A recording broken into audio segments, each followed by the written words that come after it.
In this lesson, we're going to learn about the different stereo filter types, or the different methods of how we can create and view stereo imagery. So stereoscopy works by sending one image to the left eye and an image with a slightly different perspective to the right eye. The simplest way to display these two images is to actually just put them right next to one another, and then you use eye tricks to combine them to get the 3D effect.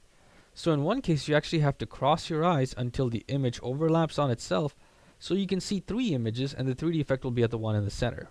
This method of crossing your eyes to view it is called cross-convergence viewing. Now, there is another similar method where you keep the two images right next to each other and you view it in parallel, and that's called parallel pair.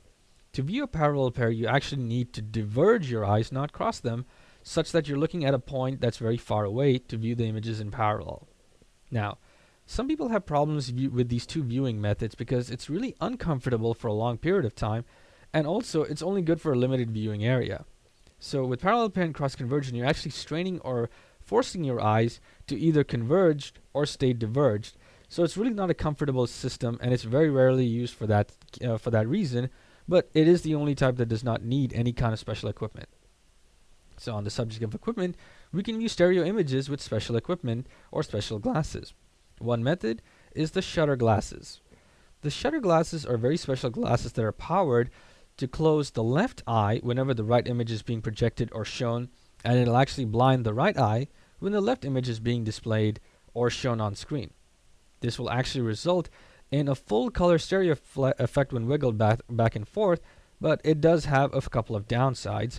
One of which being that it needs to be powered so that it can get the signal from the projector to stay in sync. So these are not necessarily cheap to produce for that reason, and you also need to wash them after every screening in the theater. So because of these limitations, shutter glasses are rarely used, and they're also impractical for home theater or educational use. Now, that'll lead us to the technique that you probably recognize, which is the anaglyph method. The anaglyphs are made by taking the red out of the left image and by adding it to the blue-green of the right image. So when you put on the special red cyan glasses, your left eye is only able to see the red light off of the image, and your right eye is only able to see the blue-green light. So because of that, we'll be able to get the stereo effect from a single scene image. Now, the issue with this is we have a limited color space to work with.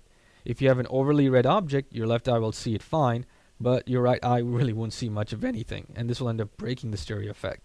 Regardless of this issue, anaglyph is still a popular filter type because the glasses are extremely cheap to produce, and the images can be viewed on any kind of viewing device. So because of that, anaglyph is often the type used in the home theater releases. And that's also what we're going to focus on in this project.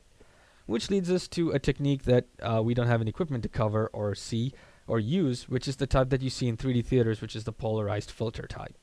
So polarization works by changing the light that is sent from the projector, and the simplest systems use two projectors, one for the left eye and another projector for the right eye. So in each one of these cases, a special polarizing filter is applied.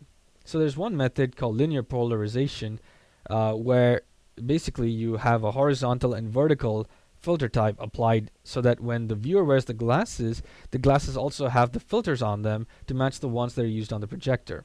So the result is that both eyes will only be able to see the specific image that's filtered on screen.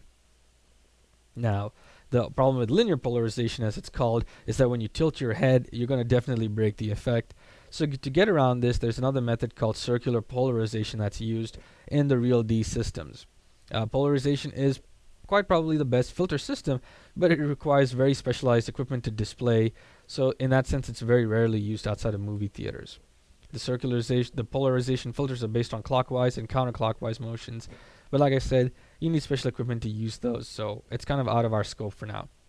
Regardless, in this training we will use anaglyph to view and work with our stereo systems, but the images that we output at the end of the day can be formatted to any filter type.